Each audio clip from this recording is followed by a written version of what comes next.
喂，你好，是物业吗？我是 DH 投资的程志远。我们公司还有员工在加班。对，麻烦你等到下班之后再锁门。谢谢，辛苦了。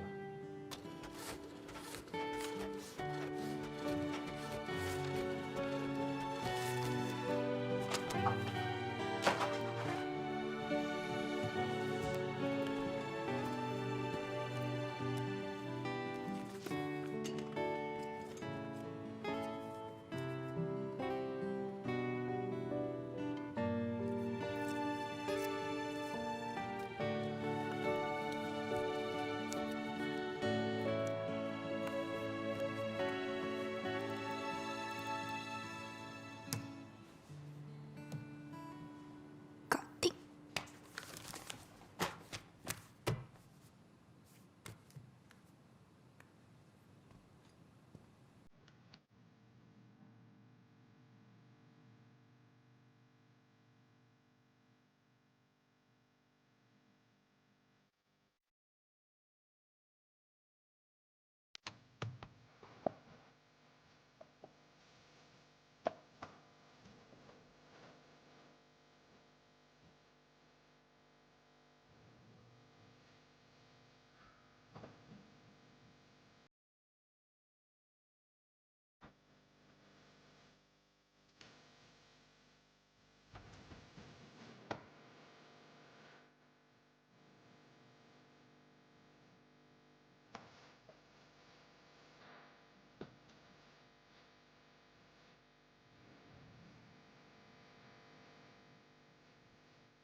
老板，你也加班呀？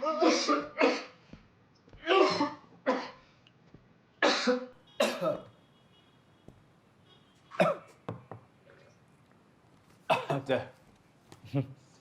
在加班呢。反正我回家呢也是要处理工作上的事儿。你呢？你怎么也加班啊？我没给你发加班费啊。我勤能补拙呗。我真该为公司有你这样的员工感到高兴。只要不是为我这样的员工感到伤心就好。其实人的这一生啊，在不同的阶段做不同的事情，去承担不同的结果。有些事情啊，没必要放在心上。现在已经挺晚的了，要不要我送你回去啊？哦，不用，我还得去找星座。Cindy，她这个时候应该不太想看到你。我要当面把这个文件给他。我给你看看东西啊。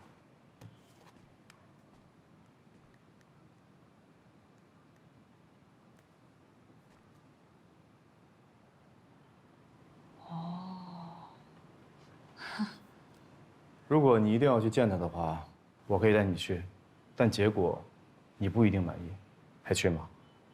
去。喂，老李，10分钟后来楼下接我。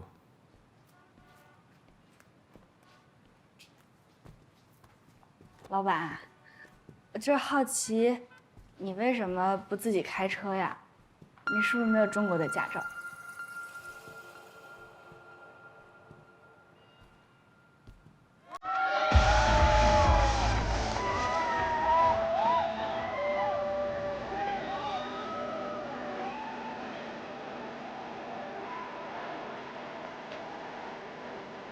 哎，谢总在那儿。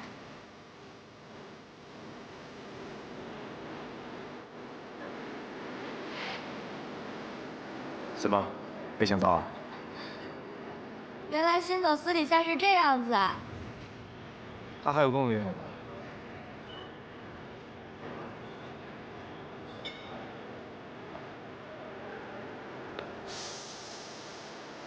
嗨，辛总，什么事儿啊？我把日新科技的分析方案做好了。什么？日新科技的分析方案我做好了，您要不看一下？现在是我的私人时间，我没有义务配合你的工作，上班再说吧。你加班，我一点儿都不想表扬你。当然，这是你的自由，可是我觉得很蠢。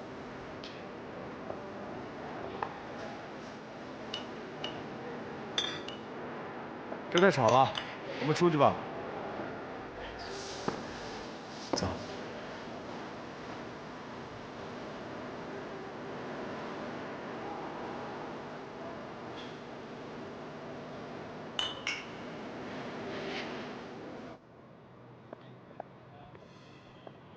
这么晚了，我送你回去吧。不用了，我自己也能回去，已经够麻烦你的了。这么晚可没有公交车啊？我打车回去啊。哼，你舍得打车啊？陈总，我在你心中这么抠呢。明天见。晚安。晚安。早安，小陈。早安。早安。来了。走。严小晨，你昨天晚上不会是去……下次带我一个。好，下次带你一个。你不会昨天晚上都在公司加班吧？对啊。你不知道 Cindy 最讨厌员工加班吗？他为什么会讨厌员工加班呀？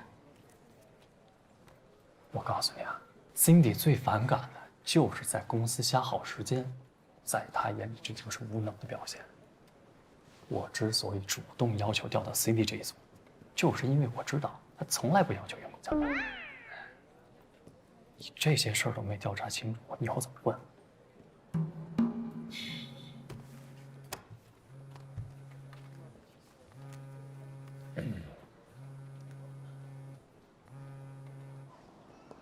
哎，田阿姨，小陈啊，大事不好了！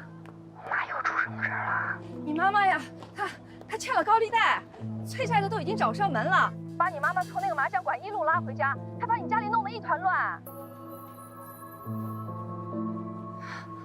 我知道了。啊？你知道了？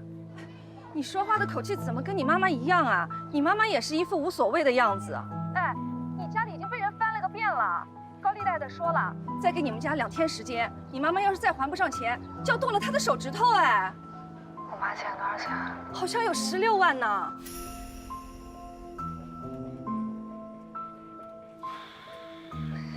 行，我知道了，田阿姨，您帮我现在照顾好我妈，钱的事儿我来想办法。哦，好。谢谢啊。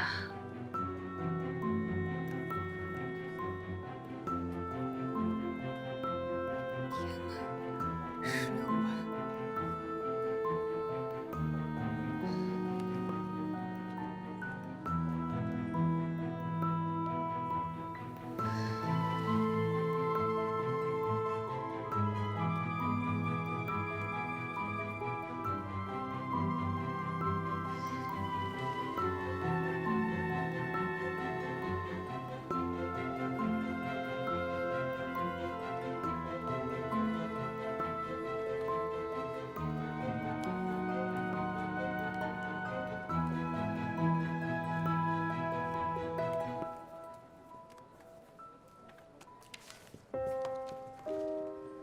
怎么了，小陈？没事。哎，一会儿我得出去一趟，一会儿辛迪来了，你帮我跟他请个假。啊，好。谢谢。这又怎么了？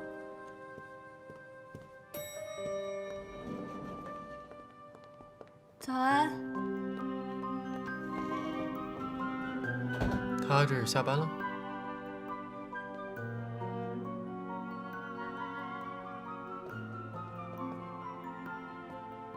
你刚跟我说什么？没事，走吧。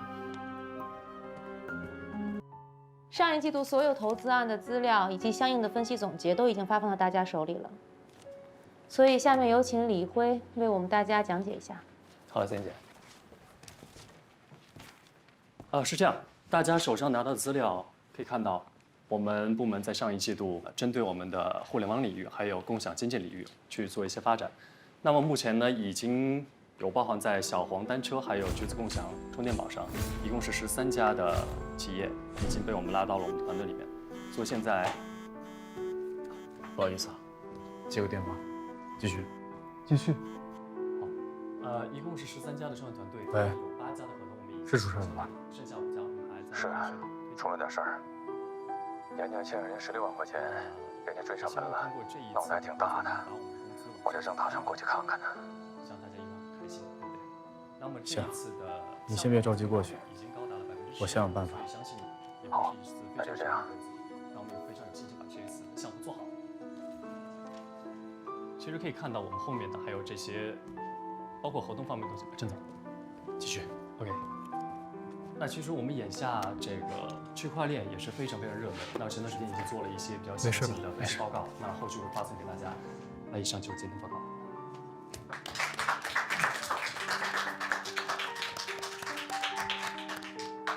看来程总对我们上一季度的工作并不是很满意啊。上一季度成绩不错啊。今天下午茶我和程总请客。谢肖总，谢肖总。那行，今天的会就开到这儿吧。我有点时间出去一下，后面就辛苦您了啊。下午茶我请。谢谢总。那我们饭吧。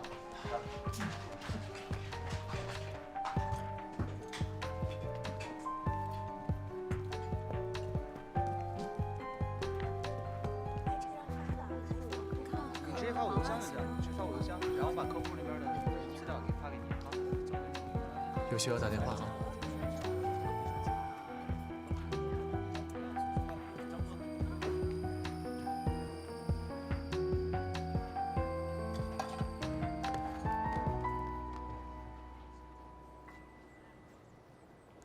喂，魏彤。喂，小陈。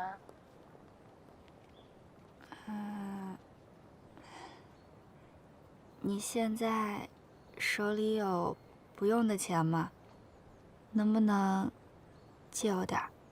你要借多少都给你啊？有点多啊。16万。16万？你确定你说的是16万吗？我确定。着急吗？急。我想说，你要不急的话，我想办法帮你凑凑。但你也知道我没工作呢，所以我那点存款还不够你要的1/10呢。小陈，你是不是发生什么事儿了？我家里出了点事儿。那你跟沈侯说了吗？我不想让他知道。哦，我明白了。那你别着急，我帮你想想办法，但我不太确定我能帮得上你。好，谢谢啊。没想到你平时不怎么找我，一找我就这么大的事儿。跟你开玩笑的，我会帮你想办法的。好，麻烦你了。拜拜。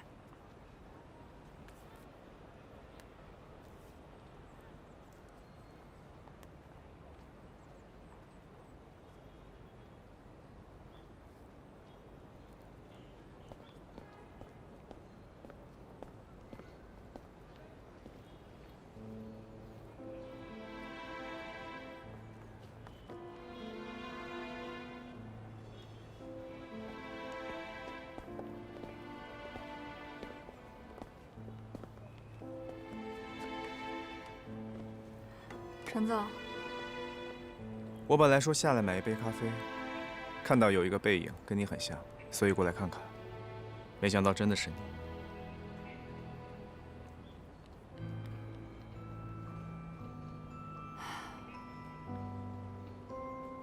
我现在发现，你说的都是对的。什么？就是生活中的苦涩，本来就是生命的一部分。如果无法避免，就学会去品尝它。这句话其实还有下文，你想知道吗？只有品尝过苦涩之后，才能感受到生活的真正美好。意思是，如果你想抵达顺境，必须先在逆境中经过一番锤炼。这算是鸡汤吗？怎么了？是感情出了问题，还是家里出事儿了？能让你这个工作狂翘班的事儿，一定是大事儿。能在你身上发生的大事儿，也就那么几件，并不难猜。我现在非常需要钱。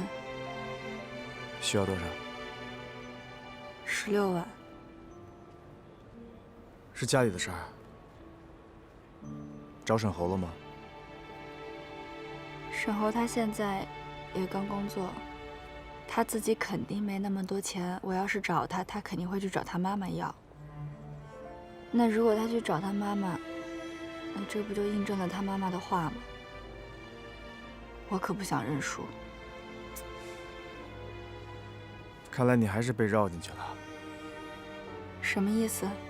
你脑子里面现在的输赢啊，还是取决于沈侯妈妈那天对你说的话，还是取决于你是否会拖累沈侯。但真正的输赢不在这里。你跟沈侯是来自2个完全不同世界的人，当这2个世界相遇的时候，一定会对彼此造成影响，无法调和的现实差距会形成阴影，而你们之间相互包容的决心，就是能够照亮阴影的光。到底是黑暗遮住了光明，还是光明照亮了黑暗？这得看光明有多强大。所以说，沈侯对于你来说是什么呢？你现在说这些都太抽象了，我现在脑子有点乱。我现在比较关心我能从哪儿弄到16万。那如果我说我可以借给你呢？为什么？可能是因为我恰好有钱吧。不是，我的意思是说，你也不问我拿这16万是要去干什么，你就说借就借啊？这么信任我啊？现在我是老板，你是员工，对吧？能让员工心无旁骛地认真工作，应该是我这个老板的部分义务吧。可是雇佣关系只是暂时的，你就不怕我跑了吗？你可别忘了，我可知道你家在哪儿。除非你一辈子不回去，否则我迟早找到你。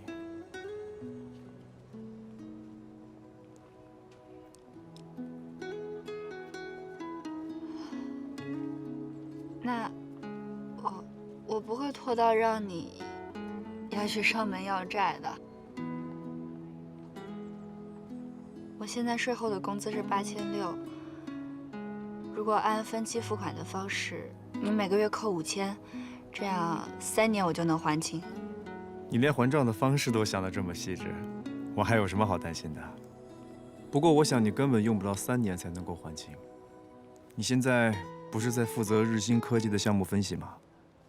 如果合同顺利签成，你有提成可以拿，到了年底还有年终奖，算下来应该有6位数字。其实16万不是一个很大的数目。赚钱那么容易吗？我既认可你的能力，也对我自己的公司有信心。有这么自信的老板，好像还钱的压力也没那么大了。就当是我提前对你工作的鼓励吧。谢谢陈总，谢谢你对我的认可和对我的信任。好了，时间都拖了这么久了，既然事情都已经解决了，你要再不回去工作的话，我可真要扣你工资了。好，你不是要去买咖啡？是。好了，老板您过目。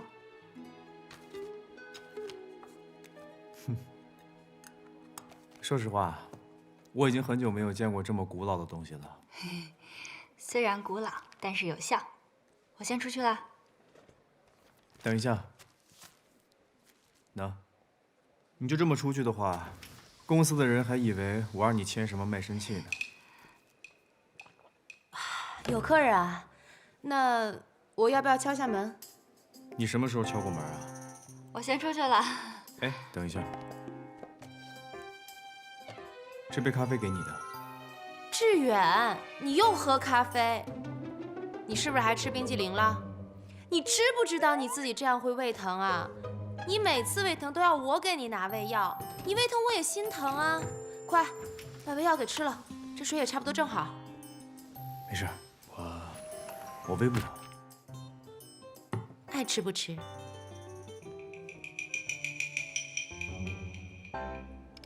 妈，16万已经转到你卡里了，看到立刻联系我。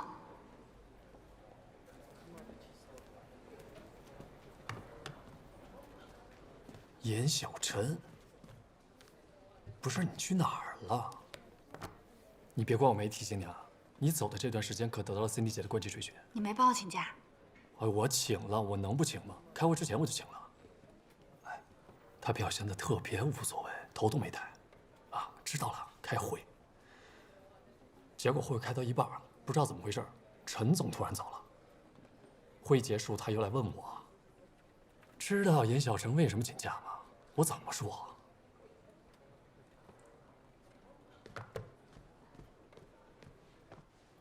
你是不是跟陈总？啊？胡说八道什么呀？哎呀，开玩笑，别那么认真嘛。就是不知道 Cindy 姐为什么会这么针对你。没什么针不针对的，有个严厉的上司是个好事儿。哎，看你刚来，怕你踩雷。友情提示啊 ，Cindy 姐和陈总关系特殊。有多特殊啊？据说啊 ，Cindy 姐和陈总他们在国外上学的时候就认识了。陈总在国外创业 ，Cindy 姐就陪着他一步一步把 DH 建立了。但是1年前，陈总突然把公司的所有业务全部调回了国内 ，Cindy 姐跟着他一起回来了。这么算起来，她跟着陈总的时间比乔总还长。你别看乔总职位比 Cindy 姐要高，他见到 Cindy 姐也是要见他3分的。为什么不签字？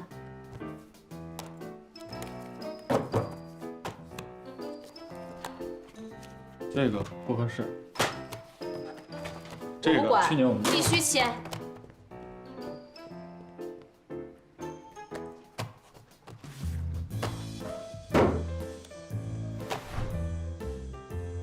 哎，还有个内幕消息 ，Cindy 姐和陈总对外都声称自己单身，但是 Cindy 姐不但知道陈总家的家门密码，还经常留宿在陈总家。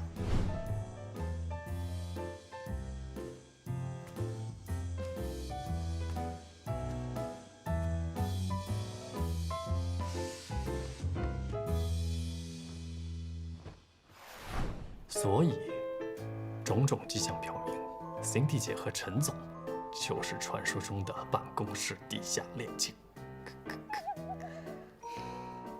地下恋情怎么了？他俩有什么不能公开的吗？陈总可能是想避嫌吧？你想，公司人多口杂，多麻烦。Cindy 姐也不求名分，就想安安静静的待在陈总身边。哎呀，这么一想，魔女也是挺不容易的呢。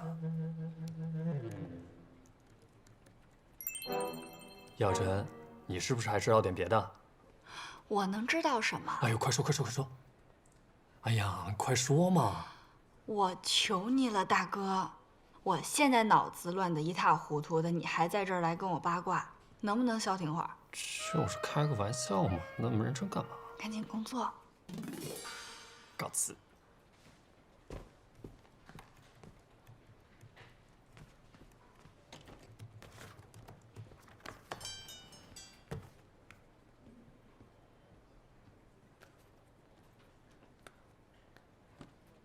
你别管了。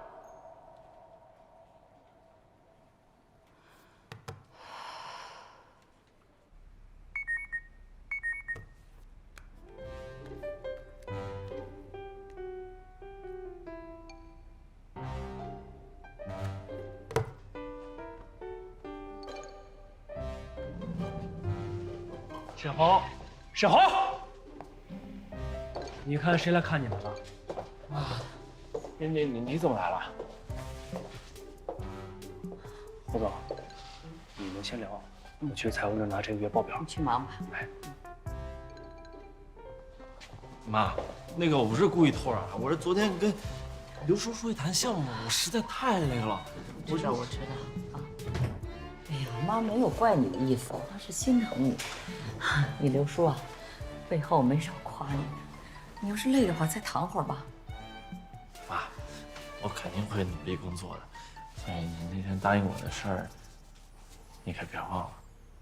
哎呦，妈正要跟你说说严小晨这个人呢。啊，来，你坐。哎呀，傻孩子，你对他这么掏心掏肺的，你觉得值吗？当然值得了。妈，你什么意思啊？哎呀，跟你这么说吧啊，前2天呢，我刚巧到了严小晨工作的楼下，碰见他了啊，正好看见他跟他们老板叫程志远啊，说还认识你。你说他们挺大的公司，为什么会雇佣一个既没有文凭也没有工作经验的小女孩呢？我看到他跟他老板在一起的感觉，2个人的关系不一般。孩子，他不像你说的那么简单，懂吗？妈，我看不是碰巧吧？你是不是找严小晨了？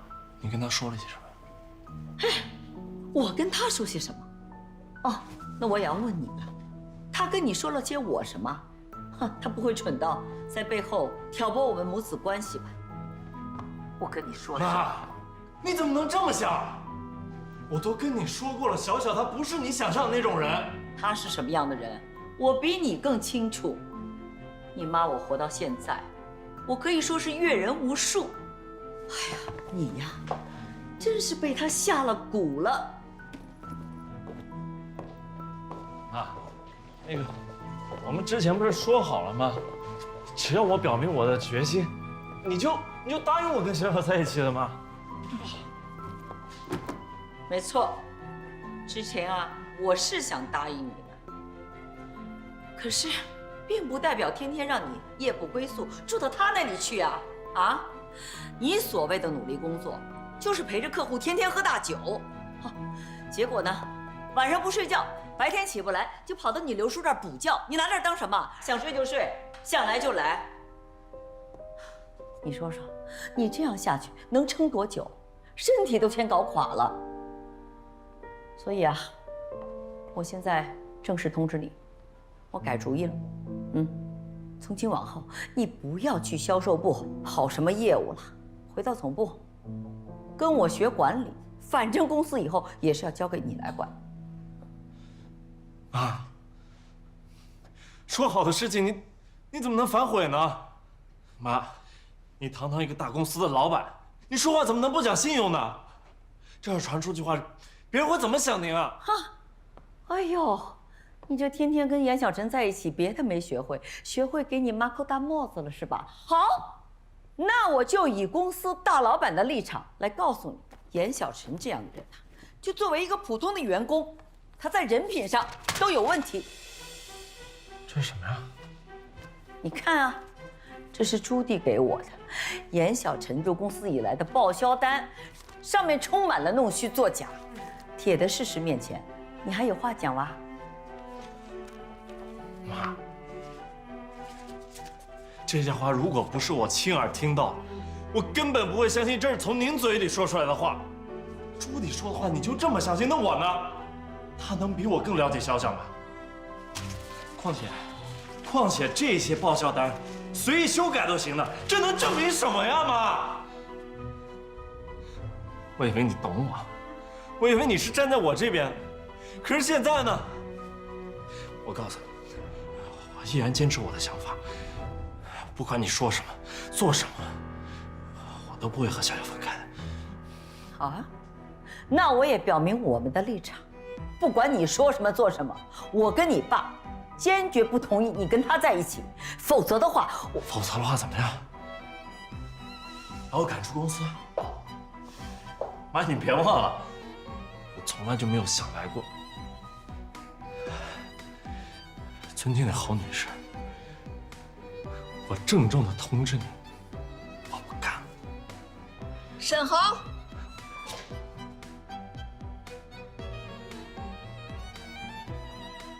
我要提醒你，人不能冲动，冲动是魔鬼。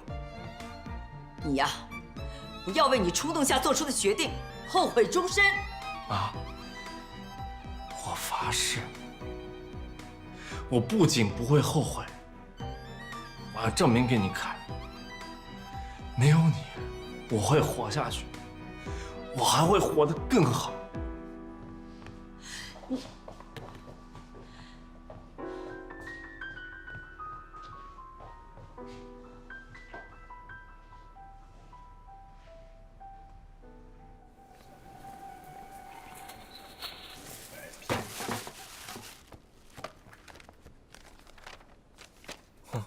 这不是你爸公司的项目资料吗？哟，转性了。不是你买那么多酒干嘛呀？我心情不好，陪我喝点。大白天你喝什么酒？再说你都谈恋爱了，心情不好找嫂子去找我干嘛？上班呢。况且这事儿我还没想好怎么跟他说呢。什么事儿？我辞职了。啊？那你妈那儿……别跟我提我妈。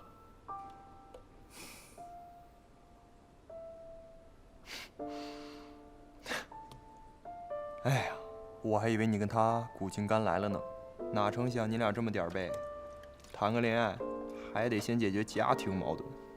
哎，你说这事儿我该怎么跟小小说？实话实说。你是因为他才跟你妈闹掰的，对不对？这事儿多帅啊！啊，说不定嫂子一感动，呱嚓再给你生个小猴子。去你！不过猴子，我得提醒你2句啊。你这现在你没了工作，又跟家里闹掰了，你得小心点儿。什么意思啊？就是我之前提醒你的那个意思。你想啊，就算嫂子对你情比金坚，但是她现在在城市远的公司上班啊，你架不住她虎视眈眈吧？你给我闭嘴啊！别瞎掰啊！反正我提醒你了啊。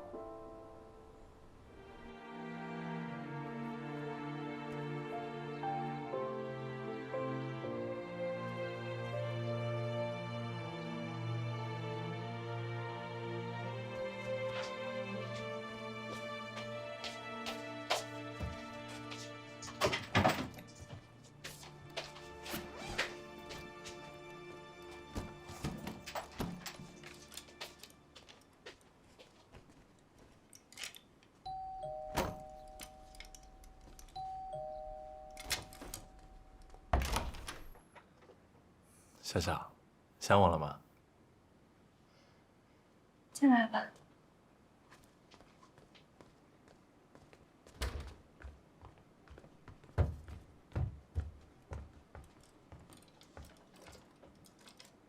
小小，你收拾行李干嘛？你不会又要不告而别吧？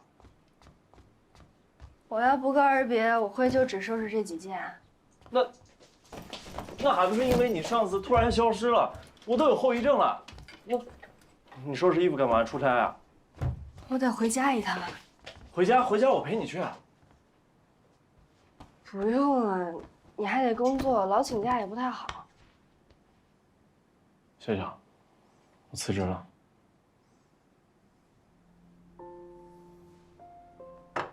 事情就是这样，小小，我妈要说了什么不中听的话，你可千万别理她。我也不知道我妈怎么就突然变成这样。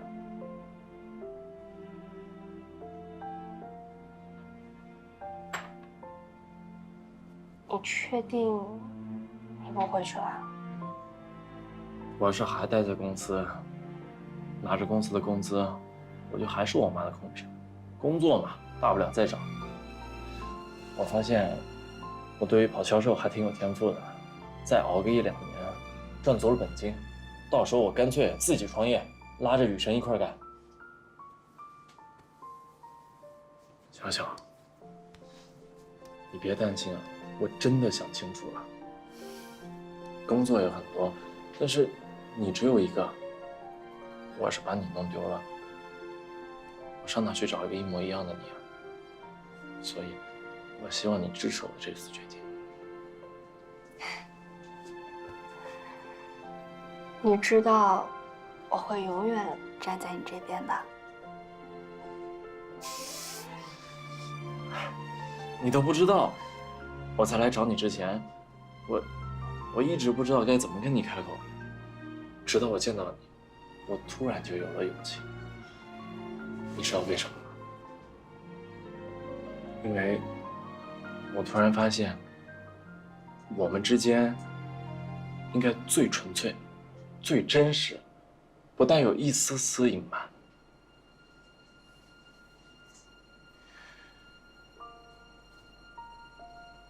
我明天回老家，如果你愿意的话，你可以跟我一起回去。真的啊？如果你不想去也没关系。愿意啊，我行李都带来了，说走就走。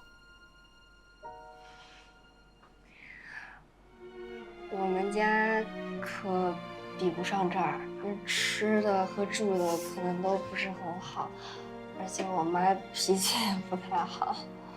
小小，我既然说了要跟你一块回老家，我就做好了面对任何事情的准备。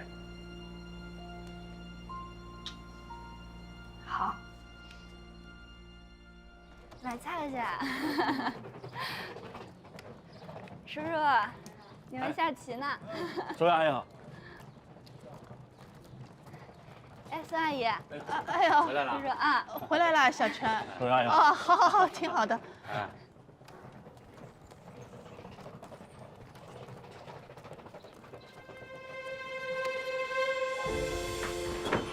妈。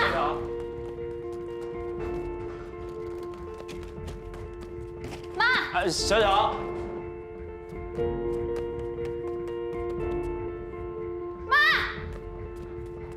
你等我一下啊！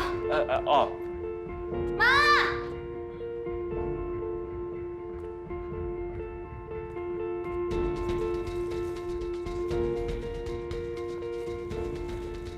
你谁呀？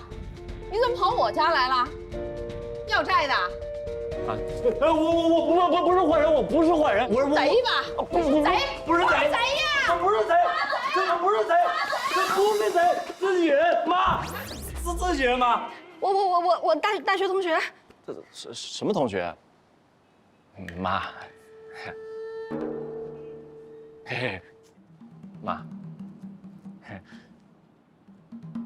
妈，你刚上哪儿去了？我上派出所录口供去了。啊？口供？什么口供？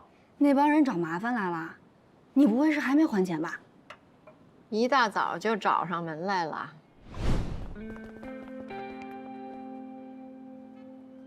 刘金芳，出来还钱！刘金芳，刘金芳，吵什么吵？哎，一大还让把人睡去了？干啥咋呼呼的？不是进去！钱你这讨债的，又招惹什么人了？跟这进去！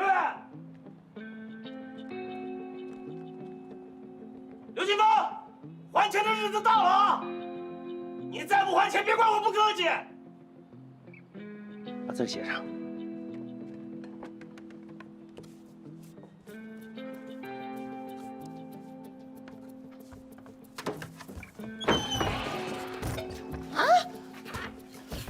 臭流氓！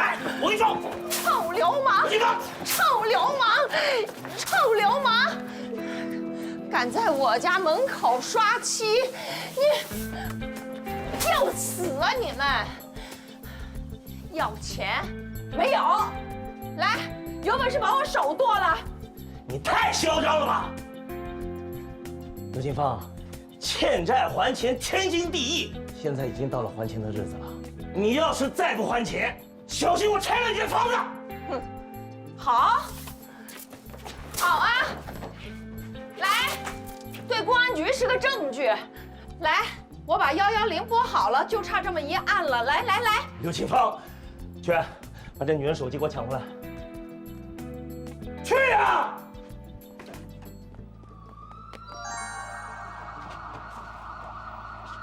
你有种啊，刘金芳！你给我等着，害我回来了！快走！什么了？我电话还没拨出去呢，警察就来了。你说，该着这3个坏人被抓起来。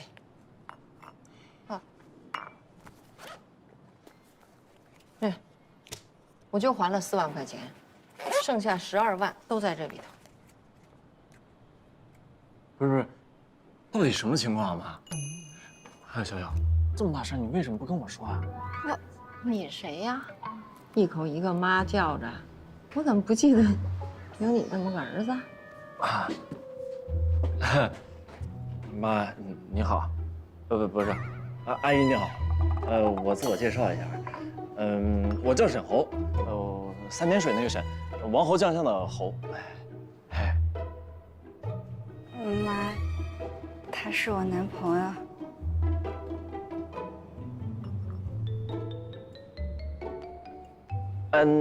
阿姨，折腾了一早上了，你是不是饿了？我给你弄点东西吃，啊？我是饿着呢，可是家里什么东西都没有啊。啊，没有吃的啊？那我们可以给您去买点儿。啊，我俩去菜市场给你买点回来做。啊，对，阿姨，我们先走了。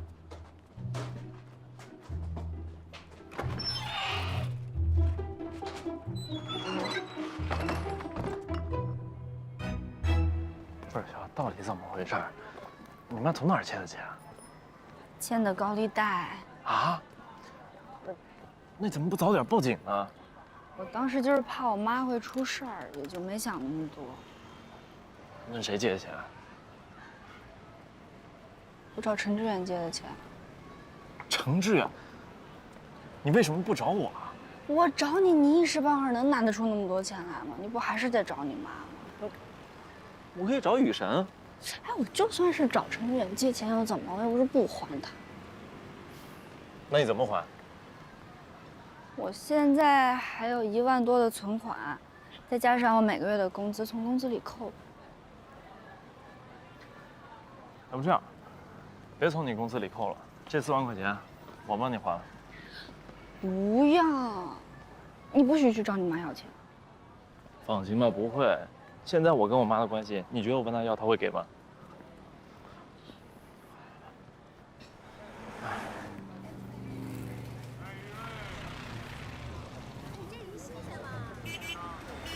小小，咱们买些什么呀？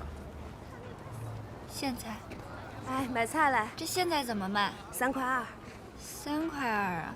能便宜点吗？你这现在不太新鲜。哎，瞧你年纪轻轻的，还挺会还价的。行，要不给3块吧。3块啊，好。哎，对了，你妈为什么会欠高利贷？我还没问你。打麻将又输钱了吧？没想到啊。哎，你到底买不买啊？别杵在这儿啊，影响我做生意。谢谢啊。买菜吗？这个多少钱一斤啊？这个啊，8块。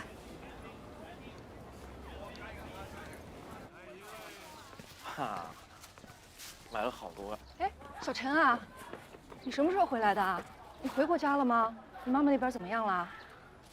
早上那帮放高利贷的又找上门来了，得亏有人匿名报了警，把他们都给抓了起来。我妈把那4万块钱也给还了，还录了口供才回来的。这次真是有惊无险的。那就好，那就好。哎，田阿姨，我妈她借高利贷，是打麻将又输钱了吗？哦，不是的，她最近打麻将都已经不玩钱了。你妈没跟你说啊？没有。哎，她是被一个牌友给坑的。那个人呢，是最近才开始跟我们打麻将的，每一次都会请我们喝点茶什么的。反正出手挺大方，好像挺有钱。那你妈妈一打听啊，知道那个人的钱是在什么投资平台上面赚到的。那个人看到你妈动心了，就怂恿她也投钱进去，说是可以帮她操作。什么投资平台，那都是诈骗，到时候他们就卷钱跑了。你妈妈一开始小投了一笔，可是很快利润就翻倍了，她就觉得应该多投多赚，所以就想到问我们借钱。可是我的钱都不在我自己手里，我实在是帮不上忙，所以她才想到借高利贷的。可没想到那个什么平台是骗人的，你妈妈从高利贷那边借的4万块钱，在那个什么平台里面1毛钱都没拿回来，结果高利贷那边反而利滚利变成了16万，所以那帮人才上门催债的呀。哎呦，我妈她老相信这种不劳而获的事儿，得亏这次是运气好，不然谁知道会出什么事儿呢？小陈啊，你也别怪你妈妈了啊，都是为人父母的，她的心情啊我懂，她想多赚点钱呢，其实是想帮你减轻一点负担。她有一次跟我讲过的，她说你一个人在上海这种大城市生活很辛苦，挣点钱不容易的。小小，你就别怪你妈了，你妈挺单纯的。好好劝劝你妈啊。那我先走了啊。拜拜，阿姨。再见啊。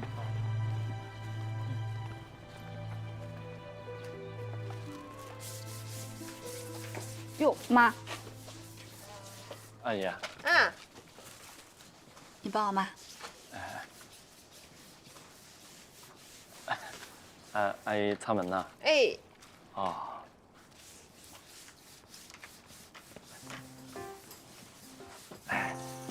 阿姨，您坐，坐，椅子，对，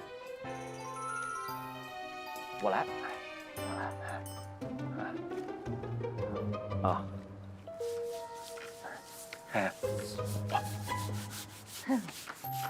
慢点，别溅一身。没事。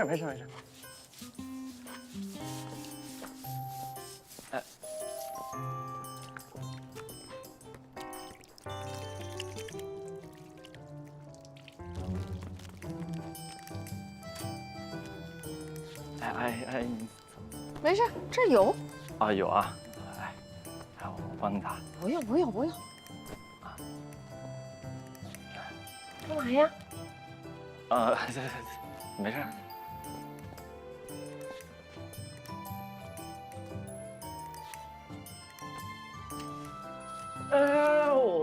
我来。要干什么呀？哎呀，那个，这个干嘛使的？擦门去吧。啊，吃的。啊，吃的，吃的肯定很好吃哈，阿姨。那您先休息啊。阿姨，那我门一会儿就干净了啊。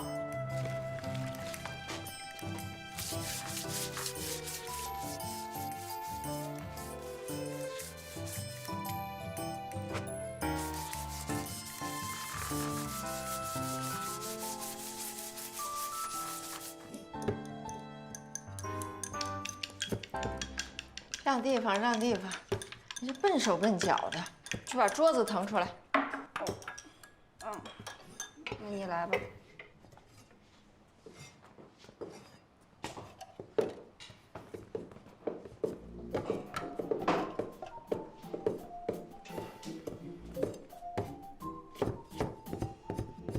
阿姨，您这手法呀，都赶上5星级酒店大厨的标准啊！拿个盘子来。哎，好嘞。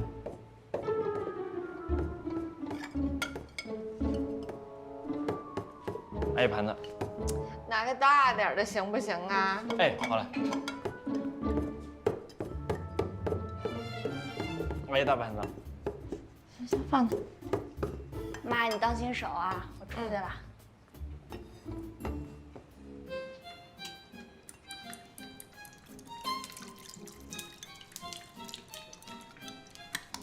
葱姜蒜。葱姜蒜啊！葱姜蒜。快！蒜。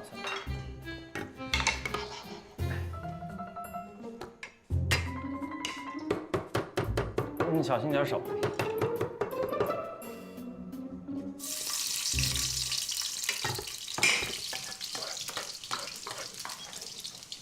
你们两个，哎，不要那个。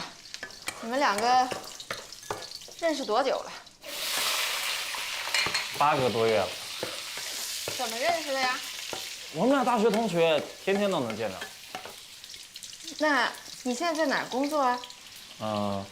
阿姨，我暂时还没有工作，不过很快就会找到工作的。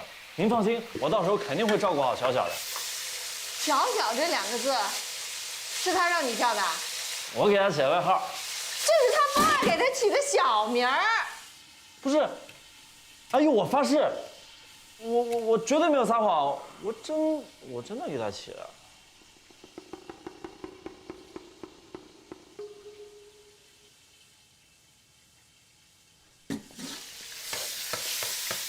那你看上小小什么了？他呀，那太多了。总之，他优秀，哪儿都优秀。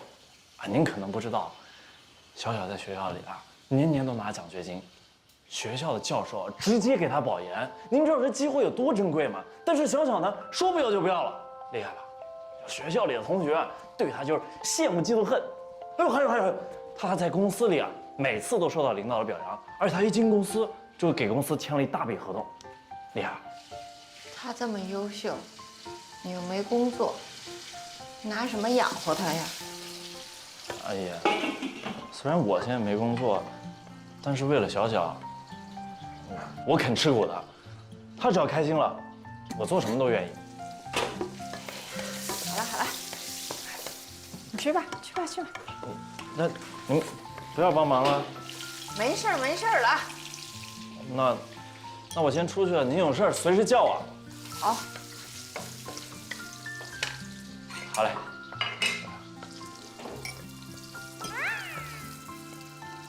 哎，我妈脾气挺好的。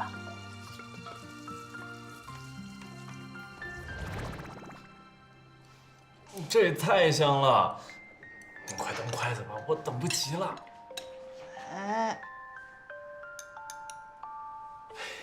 谢妈。叫阿姨。哎，谢阿姨。不用了，我自己来。你不最爱喝鱼汤吗？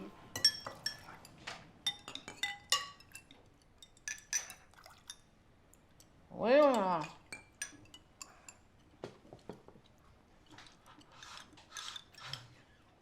太好吃了。你们就不想说点什么吗？是不是因为我第一次来，你们不好意思？哎，没事，说吧。我可就说了啊，那16万是从哪儿来的？我找朋友借的呀。你有什么朋友这么大方，一下借你这么多钱？不是，妈，你到底想说啥？我想说什么，你心里明白。在上海那样的大地方，接触朋友，谁知道你接触了什么3教9流？妈，吃菜。阿姨，这个真的，我可以替小小作证。谁呀？不会是那帮放高利贷的又来了吧？不会，你想想看，警察都找过他们了，而且钱也还了。没准是阿姨的朋友。谁呀？说话！装神弄鬼的，去了趟派出所还嫌不够。哎呀，不见棺材不落泪。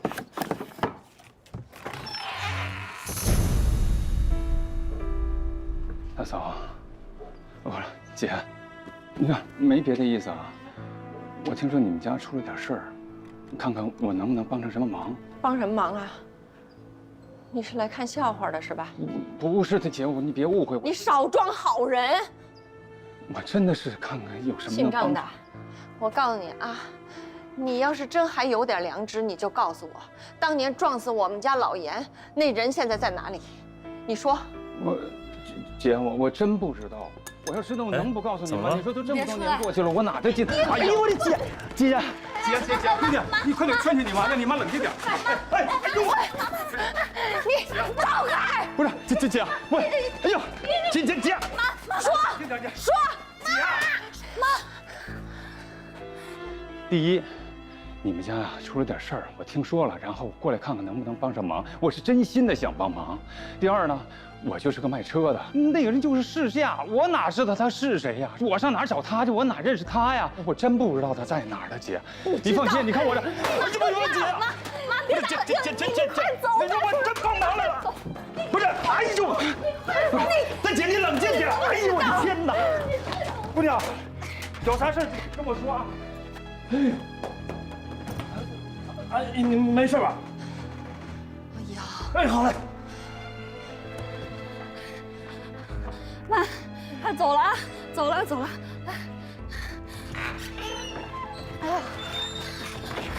呦，咋的了？那16万是从哪儿来的？我找朋友借的呀。你哪儿来的那么有钱的朋友？你老实告诉我，你是不是拿的郑建国的钱？不是，跟他没关系嘛。那哪儿来的？我真找朋友借的，我事儿不也摆平了吗？哪儿来的那么有钱的朋友啊？你告诉我，说，妈，说，阿姨打坏人打谁要干嘛？你要是我们老严家的女婿，你就赶紧跟我追去。要！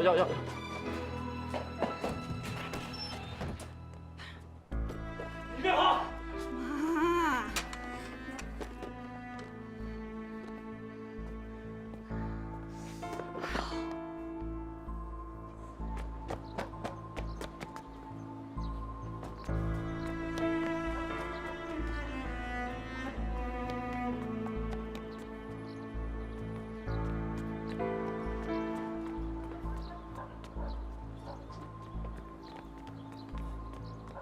夏夏，你去那边看，我去那边。别找了，你就算找着他，他也不会说的。啊，那怎么办？我还等着做女婿呢，咱现在回去啊？走，河边走去。啊，原来你爸是被……我还一直以为他是得了什么病。小小，这事儿为什么你不早点告诉我？我明白。哎，你妈刚才真的是情绪太激动了，把我吓死了，差点把你给打伤了。我早就习惯了，这已经是家常便饭了。什么？我爸出事儿之后，他只要一想起这件事儿，或者是碰到跟这件事情有关的人，他就会变成这样，情绪就没办法控制。不过，看来你妈真的很爱你爸。你知道吗？我妈年轻的时候，是这个县城昆曲团里最有名的正旦。她最出名的2个戏，一部叫《桃花扇》，一部叫《牡丹亭》。每次只要剧团有慰问演出，县里的那些男女老少就会放下手里的活儿，赶过来一睹她的风采。而我爸呢，当时只是剧团里的一个新来的木匠。我妈当时风头正劲，我爸却默默无闻的。所以我爸虽然心里一直爱慕着我妈，但却因为身份的差距，没有办法把这份爱意说出来。我妈，她开始只觉得我爸这人忠厚老实，也没往别的地方想。我爸的性格，从来不会为自己去争取什么。喜欢一个人，只要看着他每天过得好，就已经很心满意足了。换句话说，按照我妈当时的势头，要是能真的嫁给一个好人家，我爸也会衷心的祝福。但没想到，一切都变得那么快。我妈总是那几部传统的剧目来回的演，观众也开始听腻了。剧团为了卖票，不得不开始排演更年轻、更活泼的剧目来迎合观众。我妈不肯，她想坚持传统，但很快就被一些更年轻的演员代替了。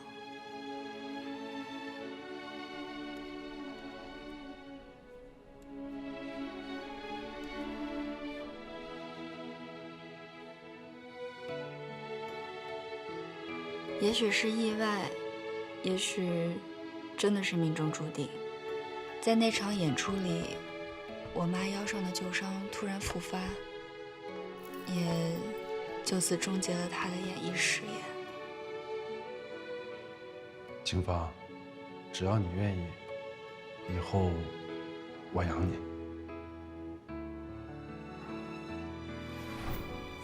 你爸这个人真的很了不起，在你妈最风光的时候，他默默陪着她，不打扰；在你妈最落魄的时候，他不离不弃。他们结婚之后，我爸就用自己一点一点攒下来的钱，在县城里开了一家五金杂货铺。他还会做木雕，所以就把木雕当成了副业。我妈呢，就在店里给他做帮衬。他们结婚的第2年就有了我。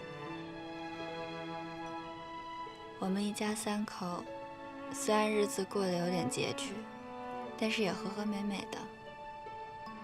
我只是不愿意让我爸妈过一辈子的清贫生活。我想通过我自己的努力，让他们能够过得更好。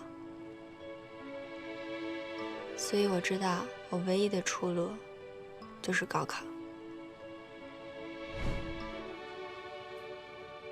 是729450729。哎，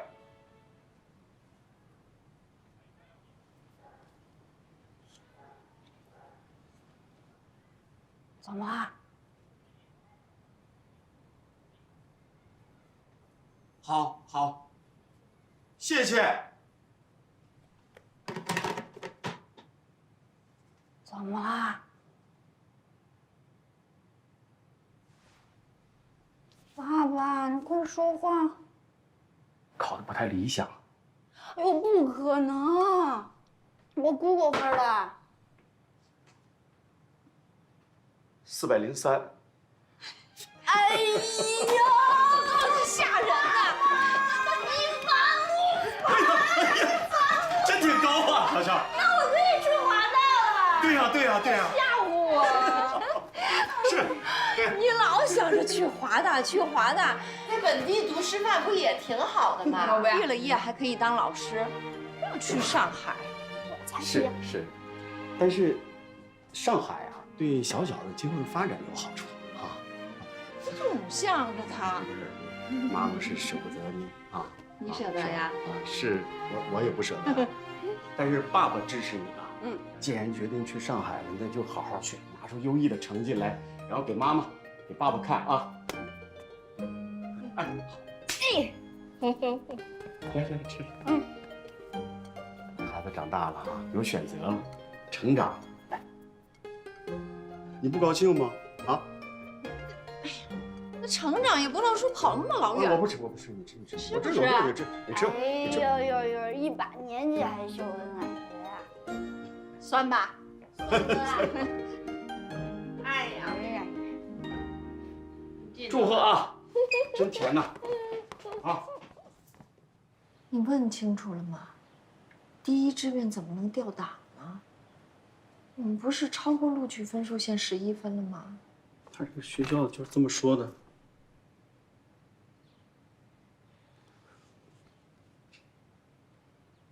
就现在这个情况，就是好的结果能上个普通2本，就差一点的就得落到3本了。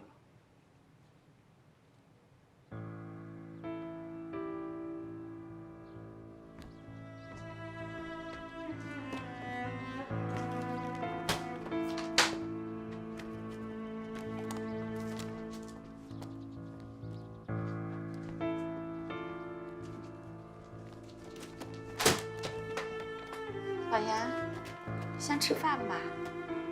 啊，我吃不下，我不吃了。你叫小小，让小小，我去叫吧，去叫。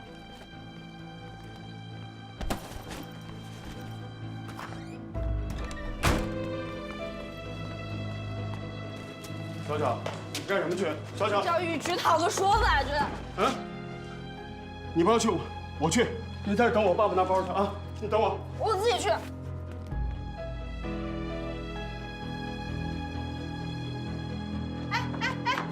吃完饭再去啊！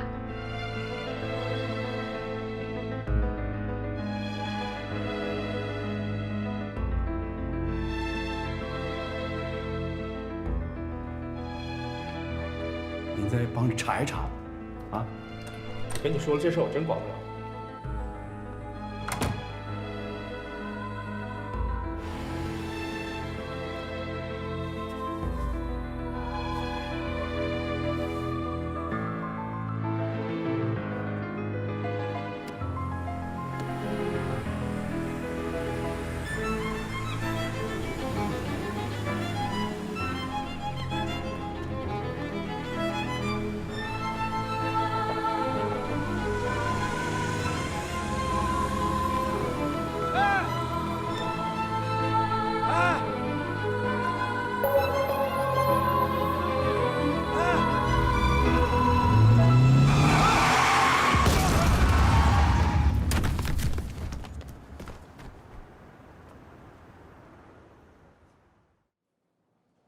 警察同志，一会儿家属来了，我能不能见一下？这件事情啊，根据现场的几个目击证人提供的口供，我们初步判定是由于对方闯红灯所造成的事故，属于对方全责。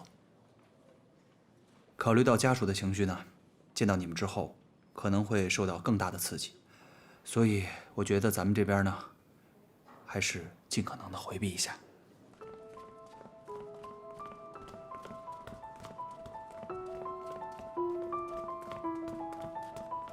那有警察。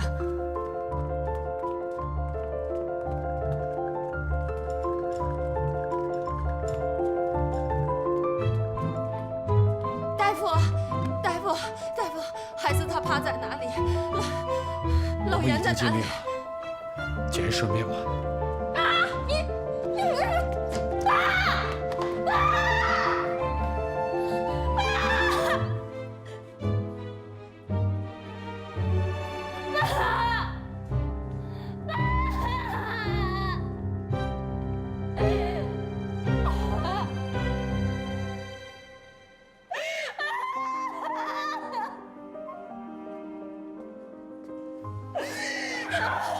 您好，我叫郑建国。出了这样的事情，我真的很遗憾，对不起。如果有什么条件，您尽管提，我一定会满足您的要求。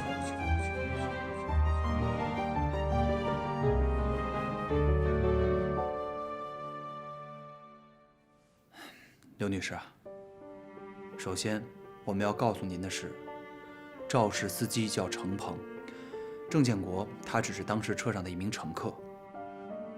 其次呢，交警部门的事故责任认定书呢已经复核过了，是因为您的丈夫闯红灯才导致了这个事故的发生。对方呢，人家是正常驾驶，也没有饮酒。事故发生之后也没有逃逸，第一时间选择把您的丈夫送到医院里全力抢救。所以啊，您不能追究对方的法律责任，我们也不能给您立案。当然了，对方也说了，愿意对您进行一些这个经济上的补偿嘛。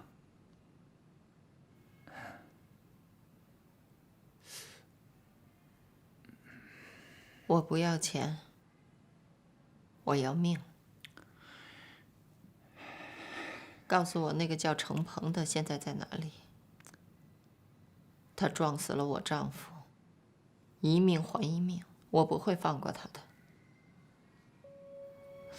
刘女士，您听我再跟你解释啊，既然对方他不构成交通肇事罪，我们现在这样的一个情况，没有法律明确规定，您是不可以见他的。并且我觉得，现在您的这个情绪有点激动，我们有责任也有义务，确保这中间不会再发生什么二次的伤害嘛，对吧？你们不管。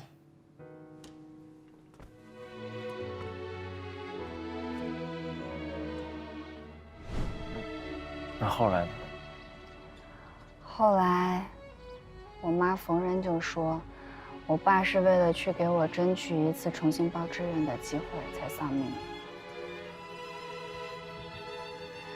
当时媒体也来报道，这事儿引起了教育局的高度重视。学校调取了我的高考成绩和档案，决定网开一面，最后给了我一个调剂名额。把我从原先调档的国际贸易系调到了金融系。那这么说的话，原本你我赵雨环，我们三个应该是一个专业的。我懂了，所以你妈会怪你，她觉得，要不是你一定要考上海的华大，你爸。我刚才就应该去继续追那个什么郑建国，抓到他，然后逼他说出来撞死你爸那个人是谁。他现在在哪？我们找到他，这样你妈就不会怪你了。他要是愿意说，他早就说了。而且我知道，撞死我爸的人是陈鹏，他其实不过就是个帮凶，我才是主凶。是我害死我爸的，我妈恨我是应该的。小小，你可千万不要这么想，你才不是主凶呢。你妈妈不会恨你的，你是她女儿啊。我爸除了是我爸，他也是我妈的爱人。我害死了我妈的爱人，我妈能不恨我吗？我如果只是个路人，我妈完完全全可以像恨郑建国一样恨得咬牙切齿。可我是她女儿啊。我妈虽然看上去暴躁刚烈，但她其实是株菟丝草。而我爸木讷老实，其实是我妈攀援而生的大树。树毁了，这草活着的意义也不大了。我妈在我爸出事之后自杀过一次。什么？那后来呢？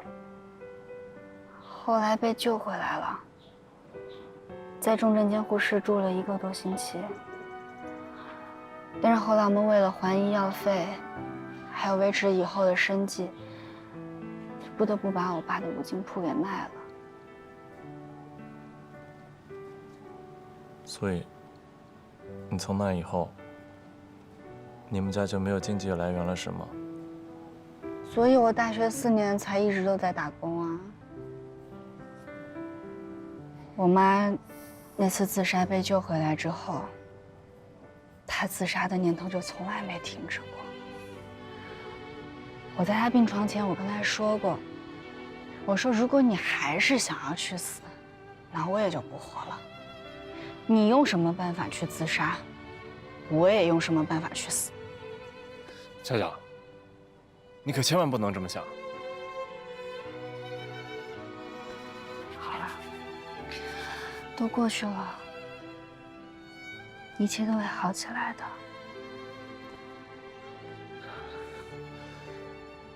我真是太混蛋了。小小，对于你而言，大学不仅仅是大学，学位不单单是学位，可是我却，我真的是个混蛋。好啦，都已经过去了。现在你知道我家的情况了，贫穷、无助、绝望，甚至还有点可怕。你还会接受这样的我和我与众不同的家庭？如果你愿意接受，我永远都不会松手的。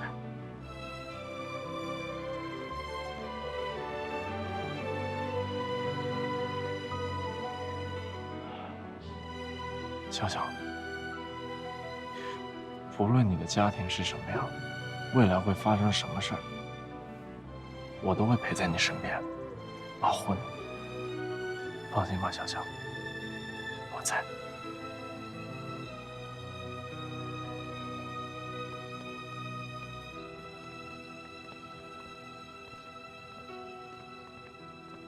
哎，等一下，等一下，等一下，收一下。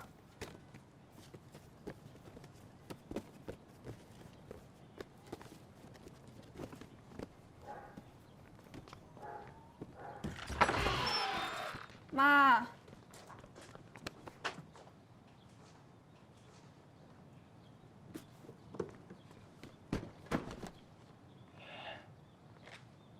这样，你先别进去了，我怕他看着你又受刺激。我进去跟他说了，没事儿。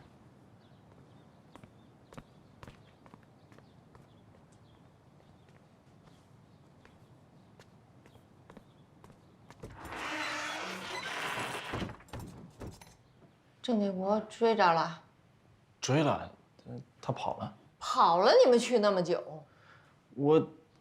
我跟小小在河边散了会儿心。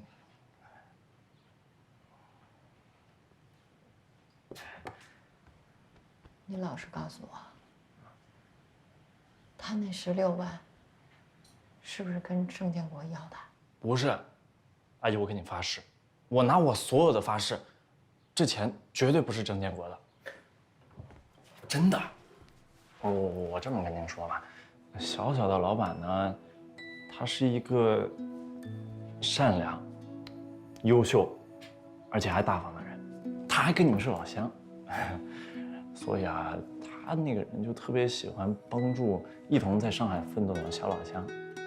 还有一个道理就是，他是一个大企业的大老板，所以呢，他这个16万对于他来说就相当于，咱们普通人的16块钱，是这道理吧？好嘞，我再跟您说一下我的心里话。我想我一定会找到一个很好的工作，到时候您和小小就不用担心了，你嘛就绝对不会再跟别人借钱了。我可以的。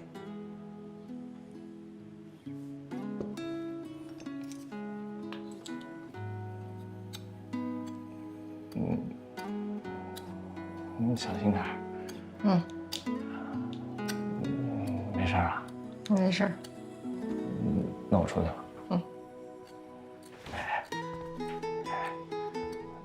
哎，这真好看。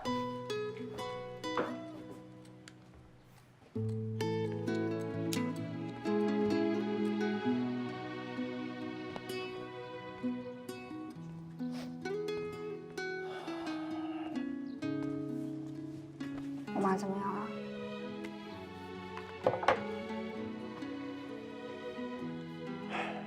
真的是太厉害了。嘿嘿，你妈没事。我跟你妈说了，是你那个又优秀又善良老板借你的钱。哼。哎，你妈也会做木雕？他当然不会了，我爸才舍不得让他干这些粗活呢。我爸说我妈的手是唱戏人的手，平时让他做做家务、煮煮饭已经够委屈他的了。我看你妈又在那儿做木雕，可能是想你爸了。我去煮饭。好啊，哎，我帮你。你妈喜欢吃什么？咱们一起弄点她喜欢吃的啊。好，来来来。